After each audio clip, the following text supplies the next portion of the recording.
मटियारी में पीटीआई ज़िले मटियारी के जनरल सेक्रेटरी अब्दुल रज़ाक खोसो संदस रिहाइश गाह ते नायब सदर दीपक कुमार ऐं अॻूणे ज़िले नायब सदर शहमीर मल्लाह सां गॾु प्रेस कॉन्फ्रेंस कंदे चयो आहे त मटियारी ज़िले अंदर मुख़्तलिफ़ शहरनि ऐं ॻोठनि में मंशियात सरेआम हली रही आहे, जंहिं में कच्चो शराब, चर्स, हीरोइन, गुटखा, मेन पुड़ियूं वग़ैरह शामिल आहिनि।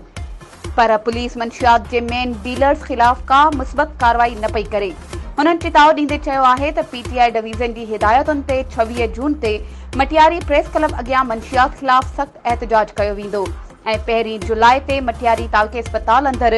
ग़रीब माण्हुनि खे सिहत जूं सहूलियतूं सही तरीक़े सां फ़राहम न करण ख़िलाफ़ अस्पताल जे ॿाहिरां पीटीआई ज़िले मटियारी पारां पिणु सख़्त एहतजाज कयो वेंदो।